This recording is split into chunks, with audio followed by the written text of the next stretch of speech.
people were contacting me saying that they're suicidal. They don't want to tell their partner that they've lost all their life savings. And then really at that stage, it kicked into me. I have to push to the final hour and do everything within my power and influence in order to try and come up with a better solution. Many normal guys like you and me might have lost their life savings or might be at risk of losing their life savings with Celsius. This didn't happen to me with Celsius, but I did lose a significant amount with UST, Terra US dollar, when it depegged badly.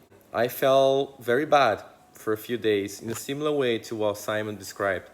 I was actually afraid of telling my wife about what had happened. I thought I was playing safe, playing with stable coins, but we live and learn. Hello everyone, what's going on? I am Carlos, your normal guy, trying to make wealth for my family on the internet and talking about crypto. I was actually playing FIFA 22 here, but I had to stop for a moment because we have the most concrete piece of news about what can be happening with Celsius moving forward.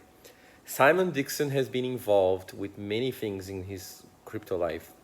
I would highlight his involvement with Bitfinex hack that happened in 2016. He was part of the team that came up with ingenious solutions to pay the depositors. It took some time, but the outcome in the end was positive. Dixon claims to have tens of millions of dollars deposited in the Celsius platform. He is also one of the shareholders, and he claims to own 5% of Celsius shares. So he can call a shareholders meeting. In my video earlier, I showed some sections of his interview, and I'll be showing you some more parts of this interview in this video. And in the end, we're going to go through the recovery plan that he, as a shareholder, is going to bring to the Celsius board. We, the community, will be able to vote for which recovery plan we think is the most suitable. One part of his interview that really caught my attention was when he spoke about the worst case scenario. Check out what he said. But from my perspective, the worst result for my deposits would be that bankruptcy takes over. Okay. They sell all my Bitcoin, and they sell it at the bottom of the market. They create further downward pressure on prices from people that have no belief in Bitcoin. And then they take whatever decent asset Celsius has left and sell it to Goldman Sachs. That would be my idea of a worst nightmare. Now, I did do some, again, I know many people at Goldman Sachs. When the Goldman Sachs rumor came out, I asked all my contacts at Goldman Sachs and the people from the relevant departments, and I tried to bust that as just misinformation. Because all of the people that I spoke to at Goldman Sachs that will remain unnamed said that it was just FUD. It was just, there was nothing to it. So I take that for what it is. It doesn't mean that there's not a secret team working on this, or, I just take that for what it is. I try to bust that FUD. But I do believe that traditional finance want to get into this industry, and those that have banking licenses are perfectly positioned to take all of the decent assets. And as somebody that's been on the other side of many of the conversations that are happening with deals related to, I've got to be careful what I'm saying here, but there's many companies that have challenges right now. And I've been on the phone nonstop, and my team has been on the phone nonstop with all those companies and all those investors and all those people that are putting in solutions. There are really predatory solutions that are being offered right now, and I don't like them. So having his precious BTC, Ethereum, or his stable coins given to traditional finance, Goldman Sachs, would be his worst nightmare and his worst case scenario. What do you think? Do you agree with him? Depositors first. I like that. The best recovery plan is the one supported by the community. Bank to the Future wants to hear from the Celsius community before call for a Celsius shareholder meeting. This is your only chance to have your voice heard and participate in the recovery plan with us. We're now going to go through the 3 possibilities suggested by Simon Dixon and BNK to the future. To vote for one of the 3 options proposed, you need to click in the link down below and choose the option that you find the most appropriate. I'm going to read it out loud in full, and I will comment along the way as I find appropriate. Bank to the Future were engaged by Celsius to manage the community part of their 750 million Series B funding round. During the due diligence, questions around liquidity and solvency issues arose.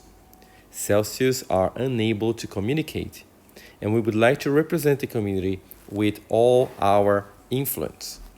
BNK to the Future, Capital, and our CEO, Simon Dixon, as both depositors and shareholders, have committed to do what we can within our power to find a good solution for Celsius depositors and shareholders. We have done it before successfully with other companies, and we can do it again. Celsius was a partner to BNK to the Future. We are a shareholder, and Simon Dixon was one of their top depositors using a small percentage of his wealth. And then if you want, you can click in this blog. Small percentage of his wealth is like tens of millions of dollars. He's not a normal guy like you and me. To do this successfully, we need the community to make this happen. We have already started working with other companies who have trusted us to assist them on a recovery plan, and we have already spoken with the Celsius board. BNK to the Future, Capital SPC, holds over 5% of Celsius shares, and therefore we believe that this allows us to call a shareholder meeting as part of our statutory shareholder rights that legally cannot be ignored by the Celsius board.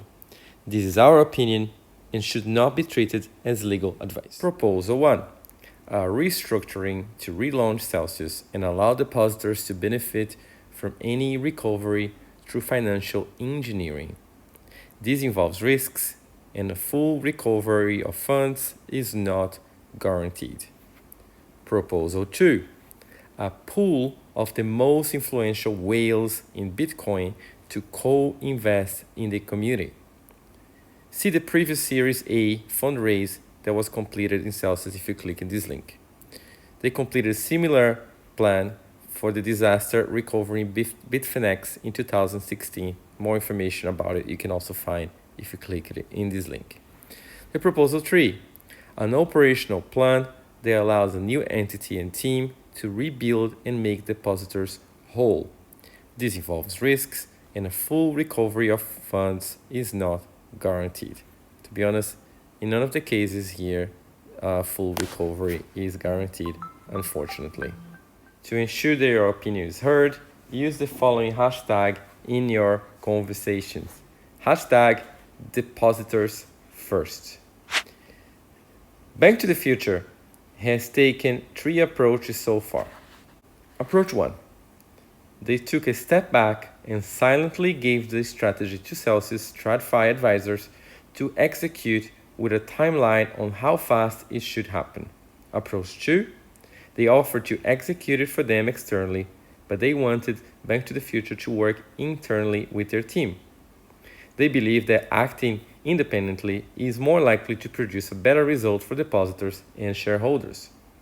Approach 3. Finally, they went public, worried that time was running out, and now want to hear from the community before they request the shareholder meeting to Celsius. They hold 3 beliefs in their proposals. Belief 1. They believe that all attempts should be made to make depositors whole in order to maintain shareholder value. If depositors are not reasonably satisfied, then the shares maybe will be worthless. Belief 2.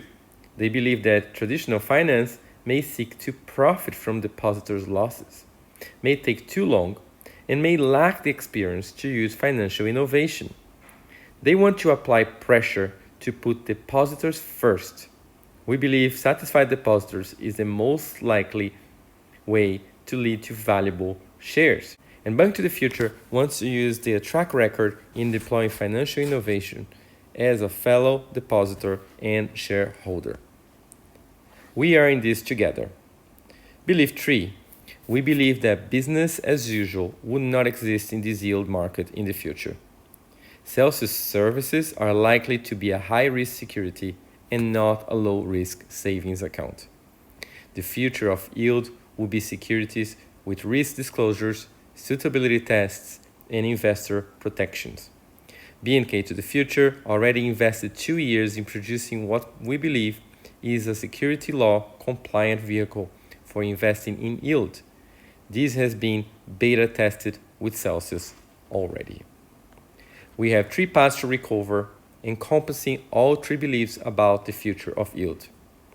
If the end result is that we push for a better solution for depositors that competes with our proposal and it is executed by somebody else, we're happy. As long as depositors are put first, we are here to serve. There is fiduciary duty to take the best proposals forward. We want to hear your input and the entire Celsius community, depositors first. Then if you scroll down to the bottom, you are going to be able to write your name, your email, and vote for it. You can add additional comments as well. So these guys are shareholders. Dixon is a depositor. They are directly involved with Celsius, and it is to their best interest to solve this problem in the best possible way. You may be thinking, he's not really trying to help anybody. He's just trying to look like the hero, but ultimately he's trying to save his funds. Yes, I agree with you. But at the same time, before Dixon, we were in limbo, waiting for Celsius to say something, and hopeless, not knowing what to believe, not knowing what to expect. At least now, there is a little bit of hope. One last thing. They said that they believe that business as normal will no longer exist in the yield industry. I would reflect about that. I would start thinking about your funds in BlockFi, in Exo, in Swissborg, or in any other yield-making platform. I would dig deep and do your own due diligence more than ever to evaluate your risks. If you follow me, you might know that I am involved with Freeway Finance. I have my funds there. Though they pay very high yields, their business model is different. It's not a crypto lending platform. They earn their revenue from Forex quant trading strategies in the Forex market, which is a market that has very high liquidity, trillions of dollars every day. Out of the 3 proposals, in my opinion, the second one is the best. Proposals 1 and 3 are just too risky. Though, I mean, if your attitude is that you've already lost your funds anyway, then it might be worth considering one of those proposals. But if a group of whales could get in together to save the industry, to save the day, yeah, I think that would be probably better. What do you think? Comment in the comment section down below. Apologies for making this video so long and for reading out loud what it is in the link. You can read it by yourself and skip those parts, but I feel it was needed. I'm always happy to engage with you in the discussions in the comment section down below. Yeah, leave your thumbs up if you enjoyed this content, and if you're not yet subscribed to the channel, subscribe to the channel. I'll see you guys in the next video. Take care, guys. Bye bye.